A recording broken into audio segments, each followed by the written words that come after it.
So dear students, पिछले video में हम लोगों ने देखा था कि जो प्लेन कार्बन स्टील्स होते हैं उसके कौन कौन से टाइप्स होते हैं।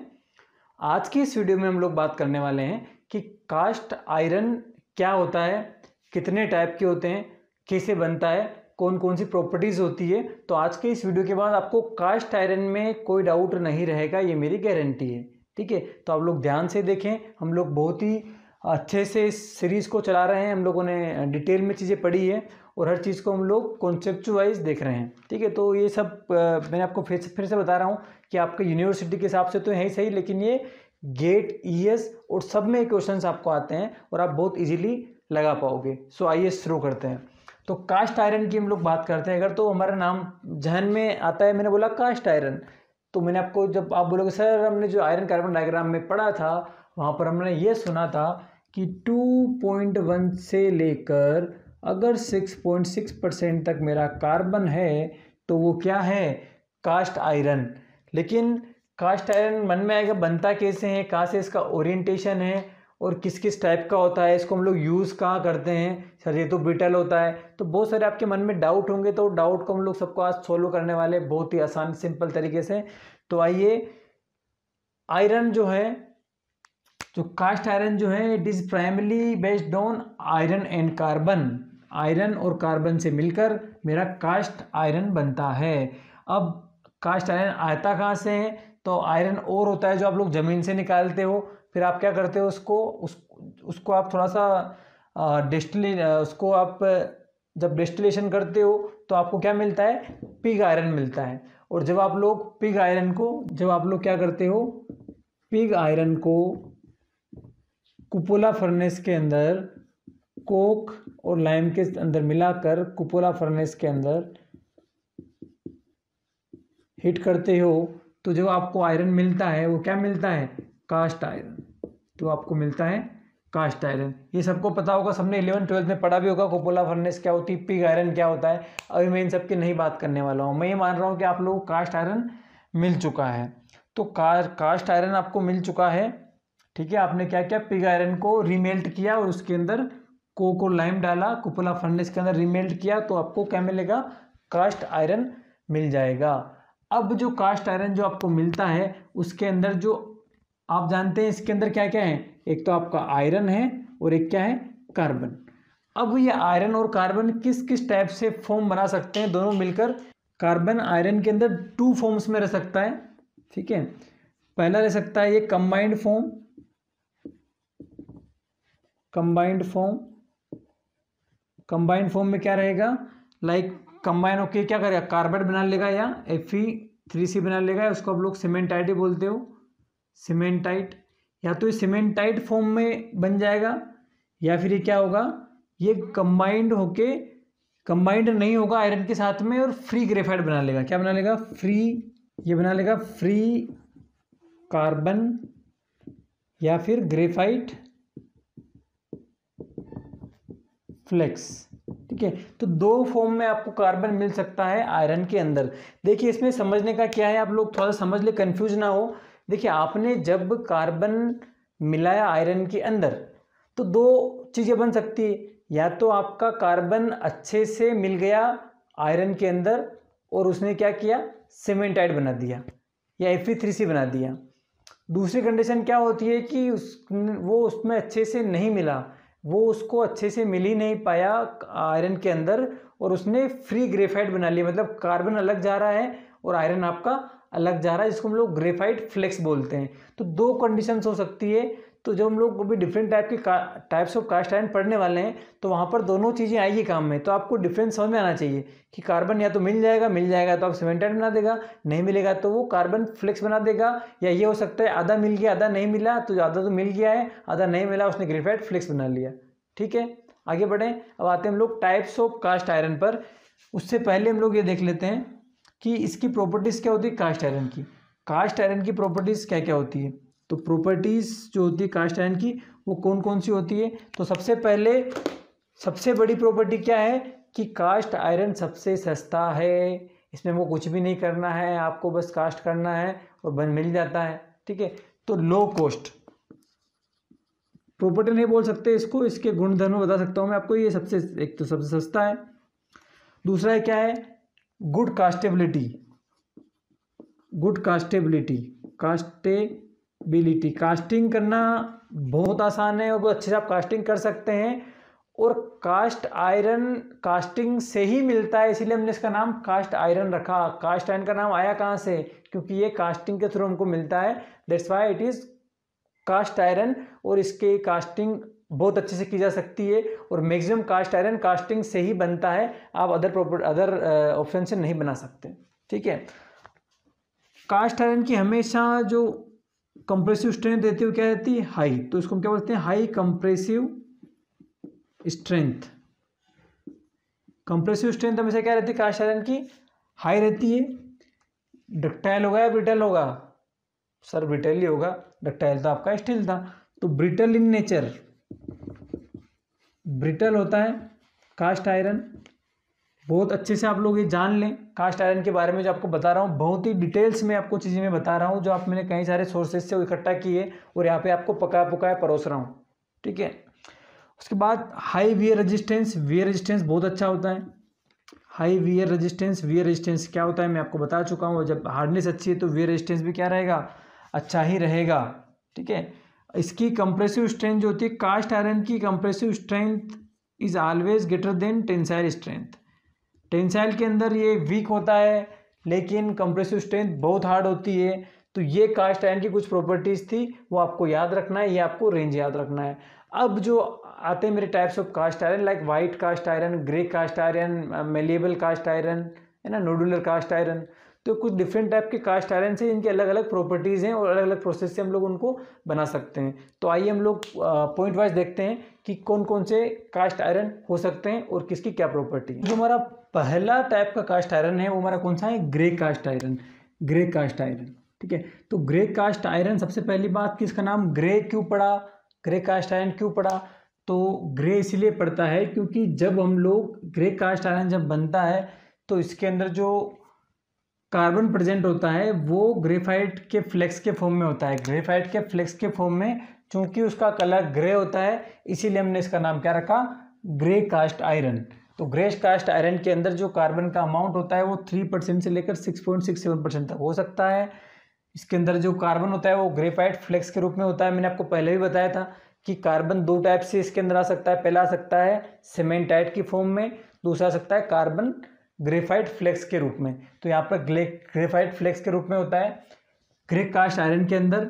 अब चूंकि हम जानते हैं कास्ट आयरन है तो क्या होगा कि इसकी डक्टिलिटी कम होगी, तो ये लो डक्टिलिटी इसकी होती है और इनोगेशन जो है 0.6% से ज़्यादा संभव इसके अंदर नहीं है।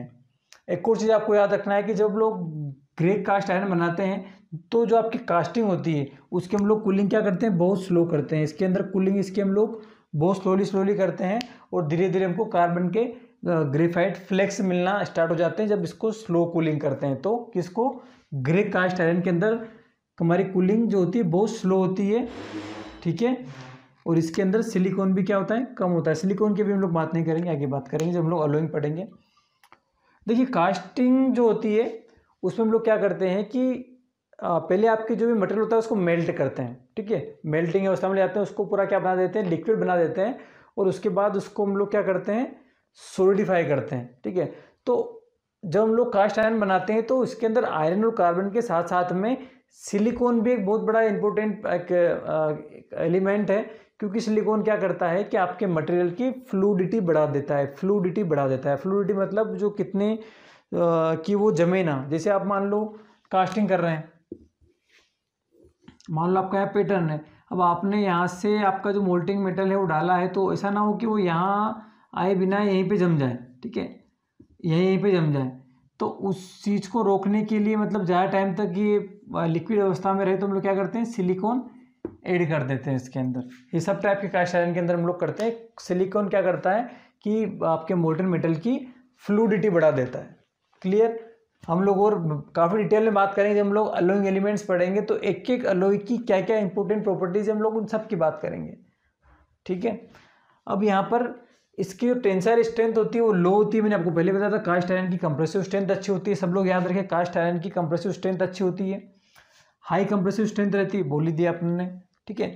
It has a graphite structure which has good lubricating property. आप जानते हैं लुब्रिकेंट 3 टाइप के होते हैं ना, लिक्विड, सॉलिड और सेमी सॉलिड। तो लिक्विड आपका ऑयल हो गया, सेमी सॉलिड आपका ग्रीस हो गया, और जो सॉलिड है तो सॉलिड जो लुब्रिकेंट होता है वो ग्रेफाइट होता है। ग्रेफाइट अपने आप में क्या है, एक लुब्रिकेंट है, और यहाँ पर वो प्रॉपर्टीज हमको अपने आप आ रही है। तो जहाँ पर हमको लुब्रिकेटिंग प्रॉपर्टीज चाहिए किसी सॉलिड से, तो वहाँ मैं ग्रे कास्ट आयरन यूज कर सकता हूँ। अब इसका यूज़ कहाँ पर है? अब इसका यूज़ यहाँ पर है कि इसको हम लोग मशीन के टूल की जो बॉडी बनती है, ठीक है, क्योंकि बॉडी हम लोग जानते हैं, जैसे मान लो कोई लेथ मशीन है तो उसकी जो बॉडी पार्ट्स बना है तो उस पर तो कंप्रेसिव स्ट्रेंथ ही ज़्यादा, उस पर लोडिंग आएगी ना, कंप्रेसिव स्ट्रेंथ, तो वहाँ पर हम लोग इसको यूज़ कर लें क्योंकि हार्ड भी होता है, ठीक है। ऑटोमोबाइल का जो सिलेंडर का ब्लॉक बनता है, जो ब्लॉक बनता है उसके ऊपर सिलेंडर अपन लोग ठोकते हैं, अगर किसी ने देखा हो, जैसे आपको मान लो 4 सिलेंडर इंजन हो तो वहाँ पर ऐसे ब्लॉक बने रहते हैं, फिर आप इसके अंदर सिलेंडर ठोकते हो, फिर उसके अंदर पिस्टन रहती है, फिर यहाँ क्रैंक घूमती है, तो ब्लॉक बनते हैं उसके। आप लोग आगे पढ़ोगे या तो अगर आप सेकेंड ईयर में हैं अभी, तो उसके बाद लेथ मशीन के बेड हो गए, पाइप की फिटिंग हो गई। तो ये कुछ एग्जाम्पल्स है, वहाँ पर ग्रे कास्ट आयरन हम लोग यूज़ करते हैं। क्लियर। अब हम लोग बात करते हैं वाइट कास्ट आयरन की। तो नाउ वाइट कास्ट आयरन, तो वाइट कास्ट आयरन क्या होता है? जो दूसरा है, इसके अंदर जो हमारा कार्बन का परसेंट है वो 1.75 से 3% के आसपास होता है। अब जहाँ पर हम लोग ग्रे कास्ट आयरन के अंदर क्या कर रहे थे, स्लो कूलिंग कर रहे थे, धीरे धीरे कूलिंग कर रहे थे, और उसमें क्या हो रहा था कि आपको ग्रेफाइट फ्लेक्स मिल रहा था। यहाँ पर वो नहीं होता है, यहाँ पर हम लोग क्या करते हैं, फास्ट कूलिंग करते हैं, और फास्ट कूलिंग करने के कारण उसमें क्या होता है कि जो आपका कार्बन है वो आयरन के साथ मिलकर क्या बनाता है, कार्बाइड बनाता है या सीमेंटाइड बनाता है। और उसी जो सीमेंटाइड जो बनता है वो क्या होता है, जैसे आप माइक्रोस्ट्रक्चर देख सकते हैं, वो क्या होता है कि एक वाइट कलर का आपको दिखता है, उसकी शाइनी सरफेस दिखती है। इसी कारण इस टाइप के स्टील को हम लोग इस टाइप के आयरन को हम लोग क्या बोलते हैं, white cast iron. Due to कि जो लोग कार्बन जो एग्जिस्ट करता है वो क्या करता है, सीमेंटाइड फॉर्म में या कार्बाइड की फॉर्म में वो बनाता है आयरन के साथ मिलके, जिसके कारण इसको हम लोग वाइट कास्ट आयरन बनते हैं, क्योंकि जो सीमेंटाइड इसका कलर आपका कुछ वाइट टाइप का आपको दिखता है। अब ये हम जान लें कि फास्ट कूलिंग हो रही है, अगर कूलिंग फास्ट हो रही है तो आपको मटेरियल क्या मिलेगा, काफ़ी ज़्यादा हार्ड मिलेगा, ठीक है। हार्ड मिलेगा, इसका मतलब क्या है कि अगर हार्ड है, हार्डनेस ज़्यादा है, तो उसकी वियर रेजिस्टेंस क्या होगा, हमेशा ज़्यादा होगा। तो इसका वियर रेजिस्टेंस बहुत अच्छा होता है, ये ब्रिटल होता है और इजीली मशीनेबल नहीं है। मशीनेबल मतलब क्या है कि अगर आपको उसके अंदर खड्डा करना है तो ड्रिल करना आसान नहीं है, अगर आपको उसके अंदर कुछ चेंजेस करना है, अगर आपको उसके कुछ मटेरियल रिमूवल करना है तो काफ़ी मुश्किल है, और काफ़ी आपको हार्ड टूल चाहिए होते हैं, क्योंकि ऑलरेडी अपने आप में बहुत हार्ड है, तो इजीली मशीनेबल नहीं है। अब इस टाइप का वाइट कास्ट आयरन हम यूज़ कहाँ करेंगे, ठीक है। तो यूज़ कहाँ करते हैं, हम लोग ब्रेक शूज़ बनाते हैं। आप जानते हैं, आप जो गाड़ियाँ होती है तो आप एक बार कहीं मान लो आप 1 किलोमीटर भी चलते हैं तो आप 10 बार ब्रेक लगा लेते हैं, ठीक है। तो जब ब्रेक लगा रहे हैं तो आप कर क्या रहे हैं, आपका ब्रेक जो पेड है वो टकरा रहा है व्हील से, ठीक है, वो टकरा रहा है, खुल रहा है, तो कितना ज़्यादा वियर होता है, बार बार उसके कॉन्टेक्ट में आ रहा है। तो अगर वो हार्ड नहीं होगा तो क्या होगा कि जल्दी से वो छिल जाएगा, और एक समय के बाद आप ब्रेक लगाएंगे लेकिन ब्रेक लगेंगे नहीं, क्योंकि उसमें गैप बन जाएगा, ठीक है। तो ये हमको वहाँ पर ऐसा मटेरियल चाहिए जिसका काफ़ी ज़्यादा हार्डनेस हो। तो वहाँ पर हम लोग क्या करते हैं, वाइट कास्ट आयरन टाइप का यूज़ करते हैं, क्योंकि उसका इसीलिए हम लोग ब्रेक शूज हो गए, सिमिलरली माइनिंग शोवेल हो गए जो पत्थर तोड़ते हैं, ठीक है। अब माइंस तोड़ना है तो वो पत्थर कितना हार्ड होता है, उसको तोड़ना है तो उससे भी हार्ड मटेरियल चाहिए, तो हम लोग वहाँ पर कास्ट आयरन यूज़ कर लेते हैं, ठीक है। रोल्स फॉर रोलिंग मिल्स, तो जहाँ जहाँ भी हमको वियर रेजिस्टेंस की आवश्यकता होती है हम लोग वाइट कास्ट आयरन यूज़ करते हैं। नाउ जो हमारा थर्ड आता है, नाउ जो हमारा तीसरा जो हमारा कास्ट आयरन है वो हमारा कौन सा है, डक्टाइल कास्ट आयरन। देखिए डक्टाइल कास्ट आयरन से आप समझ में आ रहा हो कि काफ़ी डक्टाइल होना चाहिए। कास्ट आयरन में डक्टाइल होता है, जी हाँ होता है। अब ये बनता कैसे है, तो उसमें हम क्या करते हैं, आयरन कार्बन तो रहता ही है, लेकिन जब हम लोग कास्ट करते हैं उसको तो उसके अंदर हम क्या करते हैं, कुछ मैग्नीशियम, एल्यूमिनियम, मैग्नीज, ये सब चीज़ें मिला देते हैं, कुछ कंपोजिशन मिला देते हैं, जिसके कारण थोड़ी सी उसके अंदर डक्टिलिटी आ जाती है, ठीक है। तो इसको हम लोग कई बार स्फेरोइडल कास्ट आयरन बोलते हैं तो भी यही चीज़ है, अगर इसको नोडुलर बोलते हैं तो भी यही चीज़ है, ठीक है। तो इसमें जो अब तक हम देख रहे थे कि हमको जो ग्रे कास्ट आयरन था वहाँ पर हमको ग्रेफाइट फ्लेक्स के रूप में मिला, कार्बन जो था ग्रेफाइट फ्लेक्स के रूप में मिला। वाइट कास्ट आयरन में क्या हुआ, कौन बताएगा, वाइट कास्ट आयरन में क्या हुआ, सीमेंटाइट के फॉर्म में मिला। सिमिलरली यहाँ पर क्या हुआ, जो ग्रेफाइट जो होता है हमको यहाँ पर नोडुल्स के रूप में मिलता है, नोडुल्स के रूप में प्रेजेंट रहता है, जब फ्लेक्स के रूप में नहीं रहता है, ठीक है। तो ग्रेफाइट नोडुल्स मतलब, नोडल मतलब छोटी छोटी बिंदियाँ होती हैं, उसके रूप में आपको यहाँ पर देखने को मिलता है, जो मैं आपको माइक्रो स्ट्रक्चर में आपको इस डायग्राम में दिख रहा होगा, ठीक है। अब मैग्नीशियम, कैल्शियम, ये कुछ एलिमेंट्स हम लोग स्मॉल क्वांटिटी में इसमें ऐड कर देते हैं। और क्या कंपोजिशन रहता है बेसिकली डक्टाइल कास्ट आयरन का बता देता हूँ मैं आपको। इसमें 3 से 4% कार्बन रहता है, सिलिकॉन रहता है 1.8 to 2.8%। ये क्या करता है, उसकी फ्लूइडिटी बढ़ाता है। देखिए अगले 2-3 लेक्चर्स के अंदर मैं आपको हीट ट्रीटमेंट भी बता दूंगा और आपको ये भी बता दूंगा कि एलोइंग एलिमेंट्स का किसका क्या इफेक्ट पड़ता है। ठीक है, मैंगनीज इसमें 0.15 to 0.9 रहता है। अभी आपको नहीं पता मैंगनीज क्या काम करता है, कोई बात नहीं। Sulphur 0.03 maximum. सल्फर और फॉस्फोरस इम्प्योरिटी है, अगर ये बढ़ जाते हैं, अगर 0.03 0.1 से ज़्यादा, तो कास्टिंग मेरी ब्रिटल हो जाती है। इसीलिए हम लोग हमेशा मेक श्योर करें कि सल्फर और फॉस्फोरस उसमें ना हो, और हो तो बहुत कम अमाउंट में हो। अब इस नाम से स्पष्ट डक्टाइल कास्ट आयरन है तो क्या होगा, हाई डक्टाइल होगा। ठीक है, हाई डक्टाइल है तो क्या है कि इसकी मशीनेबिलिटी भी आसान है, तो हाई मशीनेबिलिटी है। और इसको हम लोग क्या कर सकते हैं, फोर्स कर सकते हैं, मतलब हम लोग क्या कर सकते हैं, इसको ठोक ठोक कर इसको चेंज कर सकते हैं जिस भी शेप में चाहे उस शेप में। इसके कहाँ यूजेस हैं, तो इसके यूजेस ऑब्वियस है कि जहाँ पर शॉक एब्जॉर्बिंग कैपेसिटी हो, लाइक आपका इंजन की कनेक्टिंग रोड हो गई, तो कनेक्टिंग रोड लगातार चलती रहती है, आप जानते हैं पिस्टन को लेकर, तो वहाँ पर वो डक्टाइल होना चाहिए, क्योंकि थोड़ा बहुत भी शॉक लग गया, ऐसा ना कि वो टूट जाए, ब्रिटल होगी तो वहाँ पर हम लोग इसको वहाँ यूज़ करते हैं। पावर ट्रांसमिशन योक्स में, ठीक है, मान लो गाड़ी से का आपका अगले हमेशा आप जानते हैं कि आपका जो डिफरेंशियल गाड़ी के पीछे लगता है और आपका इंजन आगे लगता है, तो इंजन से पावर पीछे आता है तो एक्सेल्स के थ्रू आता है, तो एक्सेल्स इसके बनते हैं, जो योक लगाते हैं वो इसके बनते हैं। ठीक है, एक्सेल इसके बनते हैं। फ्रंट व्हील के स्पिंडल टायर के जो होते हैं वो इसके बनते हैं। सस्पेंशन सिस्टम भी इसका बनता है। तो काफ़ी ज़्यादा यूज़ होता है हमारा डक्टाइल कास्ट आयरन इन चीज़ों को बनाने के लिए। तो देखिए डिफरेंट कास्ट आयरन जो होते हैं उसकी डिफरेंट प्रॉपर्टीज़ होती है, और इसमें आपको कन्फ्यूज नहीं होना है कि सर कार्बन तो इतना, आयरन इतना है। अरे कार्बन आयरन इतना है, लेकिन इन सबको बनाने की विधि अलग अलग है ना। लाइक अगर आप समझे कि आप कोई सब्जी बना रहे हैं, तो आलू की सब्जी बनाए तो आलू टमाटर अलग बनेगा आपका, ठीक है, कोरे आलू अलग बनेंगे, आलू लौकी अलग बनेगी। आलू लौकी बनती पता नहीं मुझे, लेकिन आलू हर चीज़ में डलता है। ठीक है, तो सबका स्वाद अलग अलग रहता है, सेम नहीं रहता है। इसी तरह ये सब बनाने की विधियाँ अलग अलग हैं, और विधि इनकी अलग अलग रहेगी, प्रोसेस अलग अलग रहेगी, तो इनकी प्रॉपर्टीज़ में भी चेंजेस आएंगे। तो जो हमको प्रॉपर्टीज़ की रिक्वायरमेंट होती है उसको अकॉर्डिंग हम उस टाइप का कास्ट आयरन तैयार कर लेते हैं। तो हमारा आखिरी जो कास्ट आयरन अब आएगा वो हमारा आएगा malleable cast iron. Now the final type of cast iron is that is malleable cast iron. और भी कुछ होते हैं, लेकिन जो मेनली काम में हम लोग जो यूज़ में आते हैं उन चारों के हम लोग बात कर रहे हैं। तो इसका जो कार्बन परसेंटेज होगा वो होगा 1.8 to 3.6% कार्बन। अब ये बनता कैसे मेलिएबल कास्ट आयरन, इसकी अच्छी इंटरेस्टिंग स्टोरी है। जो आपने व्हाइट कास्ट आयरन पढ़ा था, जो आपने बोला था कि आपने बहुत जल्दी से उसको कूल किया था, फिर सीमेंटाइट आपको मिल गया था, तो आप क्या करेंगे, उस व्हाइट कास्ट आयरन को क्या करेंगे, 927 डिग्री तक क्या करेंगे, उसको अगेन क्या करेंगे, फिर से उसको हीट करेंगे। ठीक है, आप क्या करेंगे, इसको हीट करेंगे 927 डिग्री तक। किसको, व्हाइट कास्ट आयरन को आप हीट करेंगे 927 डिग्री सी पर एक लंबे समय के लिए। अब जब आप इसको लंबे समय तक आप क्या करेंगे, इसको कूल करेंगे, तो क्या होगा कि इसके अंदर जो आपका सीमेंटाइट था वो क्या होगा, डिकम्पोज होगा। जो आपका सीमेंटाइट था इसके अंदर हायर टेम्परेचर पर क्या होगा, जो सीमेंटाइट था वो डिकम्पोज होगा किसके अंदर, फेराइट और फ्री कार्बन के अंदर। जो Fe3C था आपका, Fe3C जो आपका था व्हाइट कास्ट आयरन के अंदर, वो क्या होगा, फेराइट और फ्री कार्बन के अंदर डिकम्पोज हो जाएगा। ठीक है, और जब आप उसको अगेन कूल करोगे, अभी 927 डिग्री पर क्या हुआ है, 2 भागों में डिकम्पोज हुआ है। अब जब इसको आप अगेन ठंडा कर रहे हो, तो जो आपका जो कार्बन थे, जो कंबाइंड कार्बन था, वो अगेन क्या होगा, small compact particle of graphite में चेंज हो जाएगा। तो ये जब चेंज हो जाएगी तो इसकी स्ट्रक्चर्स चेंज हो जाएगी। और आप जानते हैं फेराइट तो क्या होता है कि इनिशियल फेज में आता था आयरन कार्बन डायग्राम में, तो फेराइट क्या होता है कि डक्टाइल होता है, तो इसके अंदर डक्टिलिटी आ जाएगी या मेलिएबिलिटी आ जाएगी। मेलिएबिलिटी मतलब क्या है, इसको हम लोग क्या कर सकते हैं आसानी से थिन शीट्स के अंदर।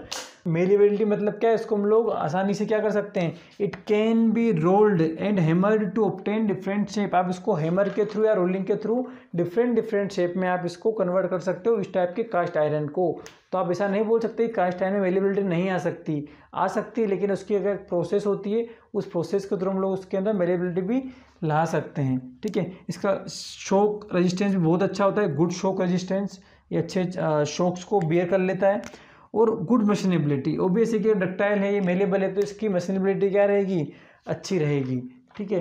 तो ये थे हमारे डिफरेंट डिफरेंट टाइप के कास्ट आयरन्स। कास्ट आयरन होता क्या है हमने ये देखा, उसके बाद देखा कि ये बनता कैसे हैं, उसके बाद हमने देखा कितने टाइप के होते हैं, कितने टाइप के अंदर कैसे कैसे कहाँ पर ग्रेफाइट के नूडल्स बन रहे थे, नोडुलर बन रहे थे, कहीं पर ग्रेफाइट के आपके फ्लेक्स बन रहे थे, कहीं पे सीमेंटाइट बन रहा था, कहीं पे सीमेंटाइट डिकम्पोज हुआ फेराइट और फ्री कार्बन के अंदर। तो ये सब आपको याद रखना है अच्छे से। अगर आपको ये याद हो जाती है तो आप मटेरियल साइंस के बादशाह बन जाएंगे, मेरी गारंटी है। ठीक है, तो हम लोग अगले कुछ लेक्चर्स में बात करेंगे हीट ट्रीटमेंट की, उसके बाद हम लोग बात करेंगे आपके अलोइंग एलिमेंट्स की। तो बहुत इंपॉर्टेंट लेक्चर्स आगे आने वाले हैं, आप लोग मिस ना करें और जल्दी से इस चैनल को सब्सक्राइब करें अगर नहीं किया है तो। ये आपको फुल्ली ये लेक्चर सीरीज खत्म होने के बाद भी हमारे बहुत सारी प्लानिंग्स है मैकेनिकल इंजीनियर्स के लिए, तो हम लोग वो चीज़ें लेके आएंगे जो आपको यूज़फुल हो। Thank you so much.